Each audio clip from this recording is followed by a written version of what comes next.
नमस्कार, आप देख रहे हैं हर खबर। मैं हूं आपके साथ जागृति। रुक कर लेते हैं खबरों का। हिसार में 2 स्थानों पर निकाय चुनाव होने हैं, जिसमें हांसी नगर परिषद और बरवाला नगर पालिका के लिए चुनाव 19 जून को होगा। 22 जून को मतगणना होगी। हांसी नगर परिषद के लिए कुल 7 उम्मीदवार मैदान में है, जबकि नगर पालिका बरवाला में 11 उम्मीदवार अपनी किस्मत आजमा रहे हैं। बरवाला में चेयरमैन पद के लिए 3 पार्टियां भी मैदान में है, जिन्होंने अपनी पार्टी के चुनाव चिन्ह पर उम्मीदवार उतारे हैं, जिसमें आम आदमी पार्टी, इंडियन नेशनल लोकदल और जेजेपी की ओर से उम्मीदवार बरवाला नगर पालिका चेयरमैन के लिए उतारे गए। वहीं 8 उम्मीदवार निर्दलीय के तौर पर चुनाव मैदान में हैं। चुनाव अधिकारी और सहायक एओ रविंद्र शर्मा ने जानकारी देते हुए बताया कि प्रत्येक उम्मीदवार को चुनाव आयोग के सभी नियमों का पालन करना होगा। उन्होंने बताया कि आदर्श आचार संहिता का उल्लंघन करने वाले पर सख्त कार्रवाई की जाएगी। रविंद्र शर्मा ने कहा कि एक चेयरमैन प्रत्याशी को 10.5 लाख रुपए तक खर्च करने की अनुमति है, जिसका ब्यौरा उसे संबंधित चुनाव अधिकारी कार्यालय में देना होगा। इसके अलावा उन्होंने बताया कि फ्लैक्स और होर्डिंग लगाने के लिए वे स्थान निर्धारित किए गए हैं। तो नगर निकाय चुनाव की प्रक्रिया जारी है। 19 जून को मतदान होना और 22 जून को मतगणना होगी।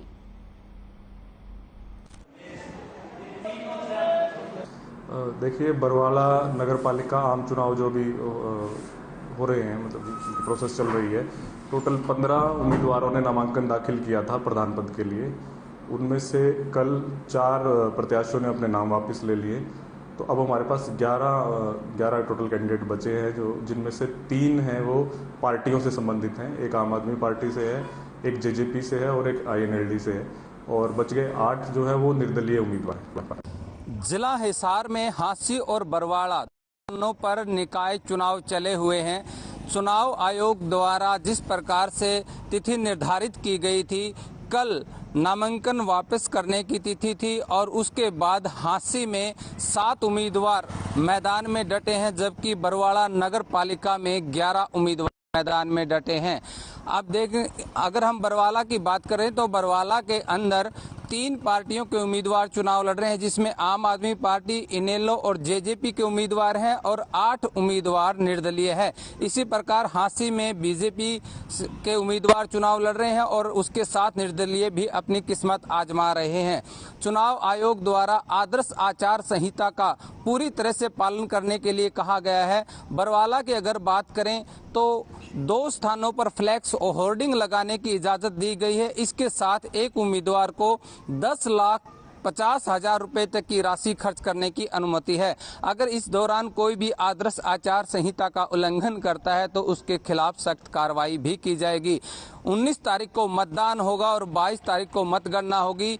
ये तो आने वाला समय बताएगा कि हांसी और हिसार में चेयरमैन की कुर्सी किसके कब्जे में आती है। लेकिन हाल फिलहाल सभी उम्मीदवार जी जान से चुनाव प्रचार में जुटे हैं। अपने सहयोगी के साथ अनूप कुंडू।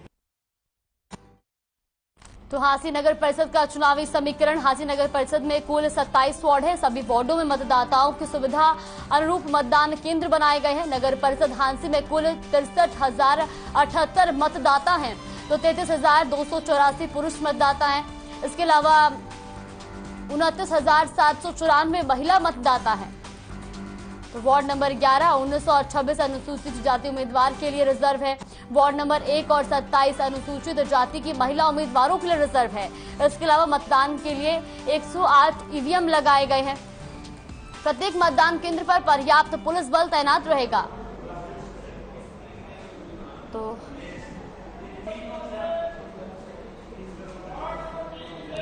हरियाणा चुनाव आयोग ने शहरी निकाय चुनाव की तारीखों का ऐलान कर दिया है। चुनाव आयोग के मुताबिक 18 नगर परिषद और 31 नगर पालिकाओं में 19 जून को मतदान होगा।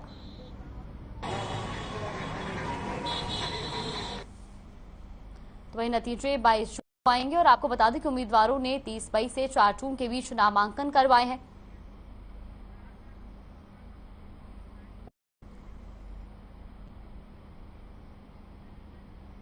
वहीं इसी खबर पर हिसार से अनूप कुंडू हमारे साथ लाइव जुड़ गए। अनूप, सबसे पहले आपसे जानना चाहेंगे, 19 तारीख को निकाय चुनाव होने वाले हैं। हांसी और बरवाला क्षेत्र में किस तरीके की जो है तैयारियां देखने को मिल रही हैं? क्या कुछ तैयारियां की जा रही है निकाय चुनाव को लेकर?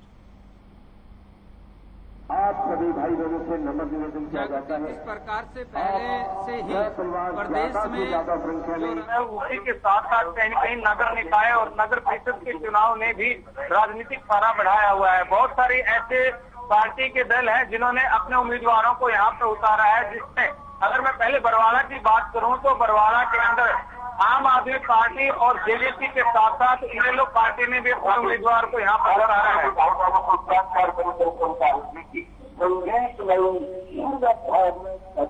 जी बिल्कुल अनूप, और ये भी जानना चाहेंगे कि जनता जो है वो इस बार किस तरह से उम्मीद कर रही है, क्योंकि कई सारे उम्मीदवार उतरे तो हैं लेकिन जनता किस चीज को ज्यादा तवज्जो देती इस बार नजर आ रही है? अगर मैं सबसे पहले इसकी बात करूं तो हांसी में जो चुनाव हो रहा है उसको लेकर के प्रशासन ने पूरी तैयारियां कर ली है और साथ में ही बरवाड़ा के लेकर के भी। सबसे पहली बात ये बता दूं कि होर्डिंग और बैनर लगाने के लिए स्थान निर्धारित कर दिए गए हैं। जिस प्रकार से एक प्रत्याशी को 10,50,000 रुपए तक खर्च करने की अनुमति है, उसका ब्यौरा भी उसे कार्यालय में देना होगा। इसके साथ साथ मैं पहले बरवाला की बात करता हूं, जहां पर 3 पार्टियों के प्रत्याशी चुनाव मैदान में हैं और 8 निर्दलीय उम्मीदवार हैं। यहां पर जो मुकाबला है बड़ा कांटे का होता हुआ नजर आ रहा है, क्योंकि जेजेपी और बीजेपी ने अपना साझा उम्मीदवार यहां पर उतारा है। वहीं इनेलो पार्टी की ओर से भी यहां पर जो उम्मीदवार चुनाव मैदान में है और आम आदमी पार्टी भी इस बार सिंबल पर चुनाव लड़ रही है। यहाँ पर लगभग 32,000 के करीब मतदाता है और 19 तारीख को जो मतदान होगा, 22 तारीख को मतगणना होगी, उसमें साफ होगी कि इस बार यह जेजेपी बीजेपी गठबंधन जो यहाँ पर विधायक है, पहले से बरवाड़ा में जोगीराम सिहाग है, वो भी यहाँ पर विकास कार्यों का दम भर रहे हैं। क्या जनता उनके साथ जाएगी या फिर गठबंधन के उम्मीदवार को हराकर किसी निर्दलीय को चुनना पसंद करेगी, या फिर इसके अलावा जो और पार्टियों के उम्मीदवार हैं उनकी भी किस्मत यहाँ पर खुल सकती है। जागृति जी बिल्कुल अनूप, और साथ ही साथ ये भी जानना चाहेंगे कि प्रशासन किस तरीके से सतर्क नजर आ रहा है, क्योंकि अक्सर यही देखा जाता है कि चुनाव नजदीक आते ही जो है स्थिति इस तरीके की बनती कि नशे की जो कारोबार है वो एकदम से बढ़ने लगता है। तो ऐसे में प्रशासन किस तरीके से सख्त नजर आ रहा है? देखिए, प्रशासन द्वारा बड़े पुख्ता इंतजाम किए गए हैं। सबसे पहले तो जो भी प्रत्याशी मैदान में है, चाहे वो चेयरमैन पद के लिए हो या पार्षद पद के लिए हो, उनकी निगरानी के लिए अलग अलग टीमें गठित कर दी गई है कि जिसने जितनी गाड़ियों का अनुमति ली है, उसके साथ साथ जो उन्होंने अपने साथ में ये बताया कि कहाँ उनके कार्यालय खुलेंगे और किस प्रकार का वो खर्च करेंगे, उन तमाम चीजों के लिए टीमें गठित कर दी गई है। और चुनाव के दौरान किसी भी प्रकार की कोई भी खरीद फरोख्त, नशाबाजी, शराब की बिक्री या मतदाताओं को किसी प्रकार का प्रलोभन ना दिया जाए, उसके लिए भी पुलिस प्रशासन के साथ साथ आयोग की टीम बड़े अच्छे से काम कर रही है। और इसके साथ साथ ये भी देखा जा रहा है कि यहाँ पर जो मतदाता हैं उनके लिए अलग अलग चुनाव प्रचार में जो प्रत्याशी जुटे हैं उनको किस प्रकार से वो चुनाव प्रक्रिया चलाए हुए, तमाम प्रकार की चीजों पर यहाँ पर जो है प्रशासन पैनी निगाह बनाए हुए है। जागृति जी बिल्कुल अनूप, और नगर परिषद के लिए 7 उम्मीदवार मैदान में, तो जनता के बीच किस तरीके से अपनी पकड़ मजबूत बनाते नजर आ रहे हैं उम्मीदवार? देखिए, मैं हांसी की बात करूं तो हांसी में जिस प्रकार बरवाड़ा में जेजेपी के उम्मीदवार खड़ा किया गया है, क्योंकि गठबंधन दोनों पार्टियों का है, तो इस प्रकार से हांसी के अंदर बीजेपी का उम्मीदवार खड़ा है और वो भी कहीं न कहीं विकास के नाम पर ही वोट मांग रहे हैं, विकास का दम भर रहे हैं। और ऐसे में अब जनता को निर्णय करना होगा कि वो 3 साल के करीब का जो सरकार का समय हुआ है उसको देखते हुए मतदान करते हैं या फिर उसकी नाराजगी के विपरीत नाराजगी को देखते हुए विपरीत में मतदान करते हैं। ये तमाम चीजें तो देखो मतदान के दिन और मतगणना के दिन पता चलेगी, लेकिन फिलहाल जो है तमाम जितने उम्मीदवार, चाहे हांसी के उम्मीदवार हो या बरवाला के उम्मीदवार हो, विकास का मुद्दा सबसे ज्यादा है, जिसमें सीवरेज, पानी, बिजली व्यवस्था, इस प्रकार के जो स्थानीय मुद्दे हैं वो दिखाई देते हैं। हर प्रत्याशी का यही कहना है कि वो वार्ड के काम करवाएगा, अपने बरवाला और हांसी के काम करवाएगा, लेकिन कहीं न कहीं जब प्रत्याशी मतदाताओं के पास पहुंचते हैं तो उनसे सवाल भी किया जाता है कि उनके पास क्या रोड मैप है, जिसको लेकर के इस प्रकार के जो दावे भर रहे हैं, दम भर रहे हैं, उसको करके उनके पास क्या रोड मैप है और किस प्रकार से वो कराएंगे। तमाम चीजें बड़े दिलचस्प देखने को मिलता है कि यहाँ पर जो जिस समय डोर टू डोर के अभियान चलाए जाते हैं या फिर नुक्कड़ सभाएं की जाती है, तो उसमें ऐसा नहीं है कि इस बार के मतदाता सवाल जवाब नहीं करते हो, वो प्रत्याशियों से ये तक पूछने से गुरेज नहीं करते कि कुछ जिन्होंने पहले चुनाव लड़ा था उन लोगों ने काम नहीं किए जो वादे किए थे, तो आप किस प्रकार से उन तमाम वादों को पूरा करने का दम रखते हैं जागृति? जी बिल्कुल अनूप, और साथ ही साथ ये भी जानना चाहेंगे कि चुनाव प्रचार प्रसार के लिए क्या कुछ नियम जो है वो दिए गए हैं, क्या समय सीमा बांधी गई है चुनाव प्रचार के लिए? देखिए, फिलहाल जो चुनाव प्रचार के लिए है वो रात्रि 10 बजे तक का समय बताया गया है कि रात्रि 10 बजे तक वो चुनाव प्रचार कर सकते हैं, इस प्रकार के।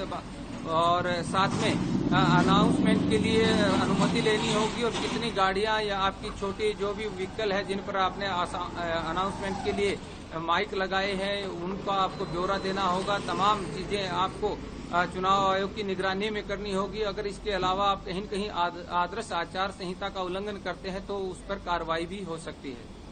जी बिल्कुल, और अनूप, हांसी में जो है 63,000 से ज्यादा मतदाता हैं, ऐसे में आप ही जनता के बीच में जाते होंगे, महिलाएं किस तरीके की उम्मीद जो है इस बार वो लगा रही हैं और क्या उनका रुझान आपको लग रहा है?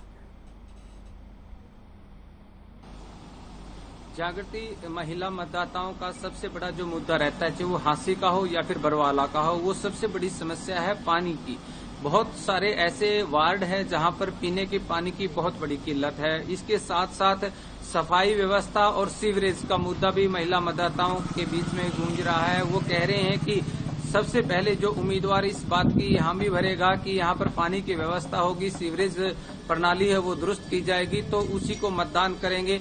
अब देखने वाली बात यह है कि कौन सा उम्मीदवार, वो चाहे गठबंधन का उम्मीदवार हो या फिर अन्य किसी दल का हो या निर्दलीय, वो किस प्रकार से मतदाताओं को ये बात समझाने में कामयाब हो पाता है कि वो उनकी जो उम्मीदें हैं उन पे खरा उतर सकता है और उसी के आधार पर फिर मतदान होगा। जागृति जी बिल्कुल, और ये चुनाव के लिए जो है मतदान के लिए 108 ईवीएम लगाई गई हैं। ऐसे में अक्सर देखा जाता है कि चुनाव के समय जगह जगह से ये भी शिकायतें आती हैं कि ईवीएम में गड़बड़ी की गई है, ऐसा कुछ किया गया, उसको लेकर के सुरक्षा के तहत क्या कुछ इंतजाम किए गए हैं? देखिए जागृति, हर बूथ पर बड़ी चौकीनी नजर प्रशासन की रहेगी, पुलिस बल तैनात रहेगा, महिला पुलिस बल तैनात रहेगा। इसके साथ साथ कोई भी ईवीएम खराब ना हो इसके लिए पहले मॉक ड्रिल किया जाएगा, ईवीएम की चेकिंग की जाएगी। प्रशासन जो है पूरी तरह से अलर्ट है, किसी भी प्रकार की कोई बीच में खामी ना आए उसको लेकर के पूरी तरह से तैयारी की जा रही है।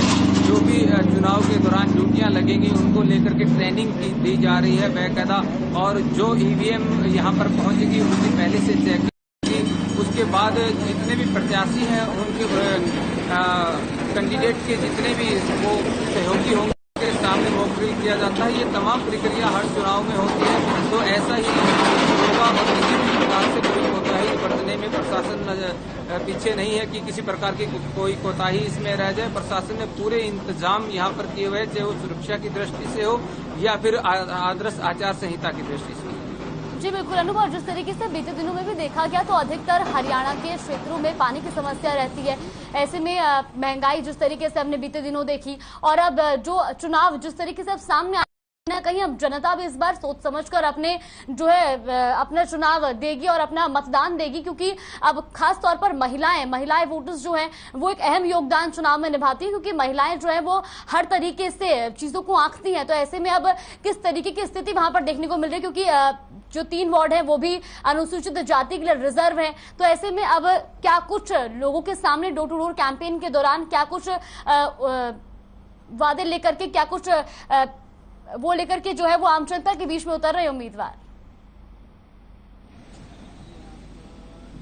जागृति, बहुत अच्छा सवाल है ये। सबसे पहले मैं बताऊं कि महिला मतदाता बहुत ज्यादा जागरूक हो चुकी है। पहले एक दौर होता था कि परिवार के सदस्य है कोई भी एक बार किसी भी प्रत्याशी की हाँ कर लेता था तो पूरा परिवार उसी को वोट डाल देता था, लेकिन आज चाहे युवा की बात कर ली जाए या महिलाओं की बात कर ली जाए, वो देखते हैं कि कौन क्या मैनिफेस्टो लेकर के आ रहा है, किसके वादों में दम है, कौन सिर्फ हवाई बातें कर रहा है। इसके साथ साथ सरकार द्वारा या गठबंधन द्वारा जो उम्मीदवार उतारा गया है और इससे पहले उम्मीदवार जो यहाँ के चेयरपर्सन या चेयरमैन रहे हैं वो किस पार्टी से रहे हैं, उनका क्या संबंध रहा है, उन्होंने कितने काम करवाए हैं, उन तमाम चीजों का आंकलन किया जा रहा है। उसके बाद ही मतदान किया जाएगा, क्योंकि मतदाता आज के दिन इतना जागरूक है और वो देख रहा है कि कौन सा पार्षद उनके लिए सही रहेगा, कौन सा, क्योंकि पहले एक समय होता था या तो जाति के ऊपर मतदान कर दिया जाता था या लुभावने वादों में आकर के मतदान कर दिया जाता था, लेकिन इस बार का मतदाता ये लगता है कि वो चुनावी मुद्दे जो है उनको लेकर ही मतदान करेगा। क्या करती जी बिल्कुल अनूप, और साथ ही साथ ये भी जानना चाहेंगे कि चेयरमैन का सिंबल पर चुनाव लड़ना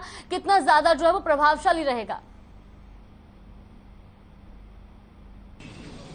देखिए, जिस प्रकार से सिंबल पर चुनाव लड़ा जा रहा है, कहीं न कहीं इसका प्रभाव तो रहता है। एक पार्टी का वोट बैंक जो होता है सीधे तौर पर वो उसके साथ जुड़ जाता है सिंबल पर चुनाव लड़ने पर।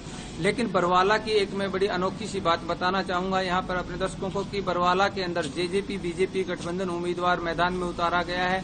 उसके साथ साथ इनेलो पार्टी से उम्मीदवार है और आम आदमी पार्टी से उम्मीदवार है। लेकिन इसके एक बड़ी गजब की बात देखने को ये मिली जागृति कि जिस समय नामांकन प्रक्रिया चल रही थी और अंतिम दिन था, उस दिन कुछ निर्दलीय इस प्रकार की वेशभूषा में नामांकन पत्र दाखिल करने आए थे जिसका सीधा सीधा असर किसी पार्टी पर पड़ रहा था। जिस प्रकार से गुलाबी पगड़ी पहन करके कुछ निर्दलीय उम्मीदवारों ने नामांकन पत्र दाखिल किया तो उसका इशारा कहीं न कहीं कांग्रेस पार्टी या हुड्डा गुट की तरफ से आंका जाने लगा था कि हो सकता है इनको कहीं न कहीं अप्रत्याशित रूप से कोई समर्थन तो ना हो। इसी प्रकार जेजेपी के खाते में बरवाला की सीट आने के बाद बीजेपी के कुछ नाराजगी बताई जा रही थी और जिसको बीजेपी की टिकट मिलने की पूरी उम्मीद थी उसने भी निर्दलीय के तौर पर चुनाव लड़ा, तो वो भी गले में जो है भगवा पट्टे डाल करके अपना नामांकन पत्र दाखिल करने पहुंचा। हालांकि वो निर्दलीय के तौर पर उसने अपना नामांकन पत्र दाखिल किया, लेकिन जनता ने कयास लगाने शुरू कर दिए हैं। राजनीतिक गलियारों में चर्चाएं छिड़ गई है कि जेजेपी बीजेपी गठबंधन के उम्मीदवार के साथ साथ जो अन्य उम्मीदवार हैं उनको भी किसी न किसी तरह से किसी की शय है क्या, उनको भी कोई इशारा है कि पूरा मतदान पूरा वोट जो है पार्टी का एक जगह न जाकर के डिवाइड हो सकता है। या जिस प्रकार से कांग्रेस ने सिंबल पर अपने कांग्रेसी सिंबल पर नहीं उम्मीदवार उतारा है तो कांग्रेस कहीं न कहीं अप्रत्याशित रूप से किसी को समर्थन दे सकती है। यहाँ पर आपके पास लौटेंगे, लेकिन यही बार बस फोन लाइन पर बीजेपी प्रवक्ता विधु रावल जी, प्रोफेसर विधु रावल जी जुड़ गए। सबसे पहले सर आपका बहुत बहुत स्वागत है हर खबर पर। सर सबसे पहले आपसे जानना चाहेंगे, अब जल्द ही जो है निकाय चुनाव होने वाले 19 तारीख की जो तारीख है वो तय की गई है, तो ऐसे में किस तरीके की तैयारियां की जा रही हैं और किस तरीके से जनता के बीच आप पकड़ मजबूत करने के लिए उतरे हैं? 19 तारीख को मतदान है, 22 तारीख को इसके परिणाम आ जाएंगे। भारतीय जनता पार्टी लगभग एक साल से इसकी तैयारियों में जुटी हुई है। हमने हर प्रकार की इकाई जो रही है चुनाव में, जो इकाइयां हैं उनके प्रभारी बनाए हुए हैं। एक विस्तारक हर इकाई के लिए जो अपना घर परिवार और काम छोड़कर पिछले 5-6 महीने से लगातार निरंतर संगठन के काम में लगे हुए थे। भारतीय जनता पार्टी और जननायक जनता पार्टी इकट्ठे चुनाव लड़ रही है, एक साथ चुनाव लड़ रही है।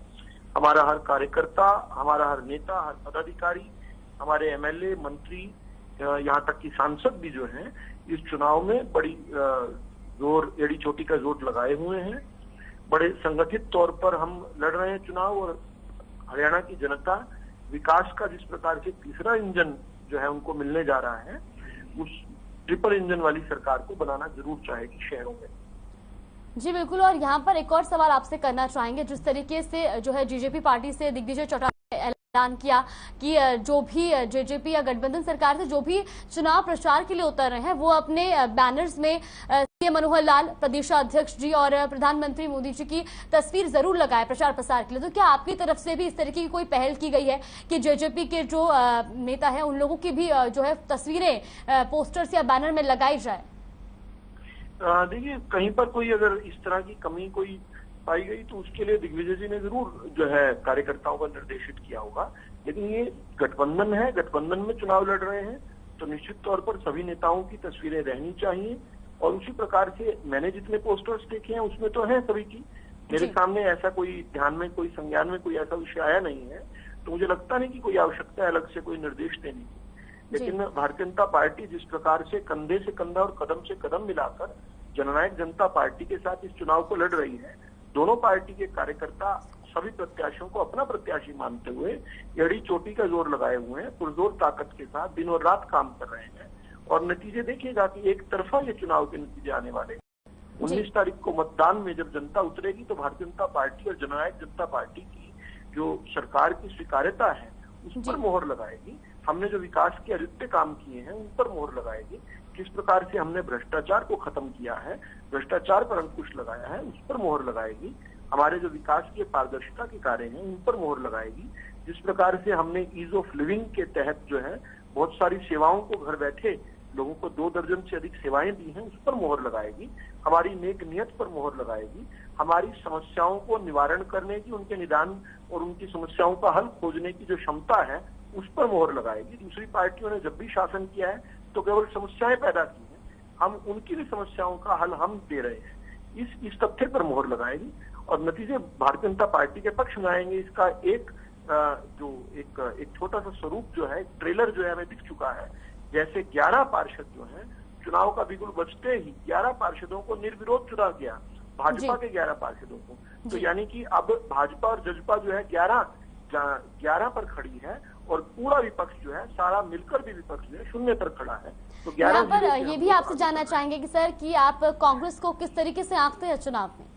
कांग्रेस तो रणछोड़ दास है, युद्ध भूमि छोड़ चुकी है, भाग चुकी है हरियाणा के चुनाव से। और पहले तो चुनाव से भागे, उसके बाद विधायकों को लेकर भी जिस प्रकार से रायपुर भाग गए हैं, तो उनका कोई प्रदेश के अंदर तो संगठन है नहीं, उनका जिले के अंदर तो कोई संगठन है नहीं, उनका वार्ड के अंदर तो कोई संगठन है नहीं, उनका जमीन के ऊपर तो कोई संगठन है नहीं। और विधायक जो बचे कुचे विधायक जो बने हुए थे वो भी हरियाणा छोड़कर रायपुर चले गए। तो वो तो है ही नहीं इस युद्ध में, वो तो लड़ाई में, इस युद्ध में, इस रणभूमि में है ही नहीं। वो तो रणछोड़ दास है, उनसे तो कोई कंपटीशन है ही नहीं हमारा। जी, यहाँ पर हमारे साथ कांग्रेस प्रवक्ता बजरंग दास जी भी जुड़ गए हैं। बजरंग जी, जिस तरीके से बीजेपी प्रवक्ता का कहना है कि कांग्रेस का तो जो है सुपड़ा साफ है, उनकी जीत, बीजेपी की जीत पक्की है, आपको रणछोड़ दास है, कांग्रेस को रणछोड़ दास कहा जा रहा है, क्या कुछ कहना चाहेंगे इस पर आप? देखिए, हरियाणा में कोई नहीं बसता, हरियाणा में सिर्फ भारतीय जनता पार्टी बसती है। भारतीय जनता पार्टी रहेगी और तो कोई रहेगा ही नहीं, और तो सब बर्बाद हो जाएंगे। इनकी बात सुनकर चंदा होता है, इनकी बात सुनिए। आप बीच में ना बोलो, मैं तो आपके बीच में नहीं बोला था। जहाँ ये बोलते हैं इनके विधायक भाग्य, और इनको डर तो इनको हो रहा है। हमारे विधायक तो हमारे ट्रेनिंग पे गए हुए हैं और इन्होंने 2 दिन से बाड़ाबाड़ी कर दी। इन्होंने जेजेपी बात करते राज्यसभा चुनाव की 9 विधायक बचते हैं, 40 विधायक इनके हैं, 10 जेजेपी के 50 है। चुनाव तो दोनों सीटें जीतेंगे। प्रजातंत्र की हत्या करने में लगे हुए हैं। 31 विधायक कांग्रेस के बन के जनता ने चुने हैं। एक तरफा जो सिस्टम बनता है, एक सीट बनती है भारतीय जनता पार्टी की और एक बनती है कांग्रेस की। ये क्या कर रहे हैं? घुसपैठ करने की कोशिश कर रहे हैं, फ्री पोस्ट की कोशिश कर रहे हैं, लोकतंत्र की, प्रजातंत्र की हत्या करने की कोशिश करते हैं और ऐसे बोलते हैं हम देश की सबसे बड़ी पार्टी है। हरियाणा के अंदर तो कोई रहे। विदु रावल जी, कांग्रेस प्रवक्ता का कहना है कि प्रजातंत्र की, लोकतंत्र की हत्या की जा रही है, क्या कुछ कहना चाहेंगे इस पर? बाबा साहब भीमराव अम्बेडकर का संविधान के अनुरूप जो मिला हुआ हमें लोकतंत्र है, महात्मा गांधी के सपनों का जो लोकतंत्र है, वो लोकतंत्र कितना भी प्रयास कर ले बजरंग दास जी की पार्टी, वो खत्म नहीं हो सकता। हाँ, अगर कांग्रेस के खात्मे को वो लोकतंत्र का खात्मा मान रहे हैं तो मैं कहूंगा एक बार दोबारा से विचार करें। वो उन्होंने अपने पहले चरण में बड़े खूबसूरती से बताया कि युद्ध भूमि में कोई है ही नहीं, कोई नहीं है टक्कर में, क्यों पड़े हो चक्कर में, ऐसा उन्होंने खुद अपने वक्तव्य में बता दिया। इसका मैंने उनको धन्यवाद भी किया। लेकिन निश्चित बात यह है कि जब अगर बाबा साहब के अम्बेडकर जी के संविधान ने ये नियम बनाया कि एमएलए को जाकर वोट करनी है, उनको ये ताकत दी, तो उन एमएलए की ताकत को क्या समझते हैं? ये अगर ऐसा ही होता जैसा ये स्वरूप बता रहे हैं, फिर एमएलए को वोट देने की क्या आवश्यकता थी? फिर तो कागज पर बैठ के लिख दिया जाता कि भारतीय जनता पार्टी के इतने विधायक हैं तो इतना उनके सांसद बनेंगे, राज्यसभा में किसी प्रकार के कांग्रेस के इतने विधायक हैं। जी, बजरंग दास जी और विदु रावल जी, यहाँ पर आपको रोकना चाहूंगी, समय के अभाव को देखते हुए यहाँ पे आप दोनों को रोकना चाहूंगी। बहुत बहुत धन्यवाद आप दोनों का हमारे साथ जुड़ने के लिए। अनूप, आपका भी बहुत बहुत धन्यवाद हमारे साथ जुड़ने के लिए और तमाम जानकारी हम तक पहुंचाने के लिए। फिलहाल ये तो वक्त ही बताएगा और 22 तारीख बताएगी कि आखिर किस पद पर कौन विराजमान होता है। फिलहाल तब तक के लिए आप देखते रहिए हर खबर।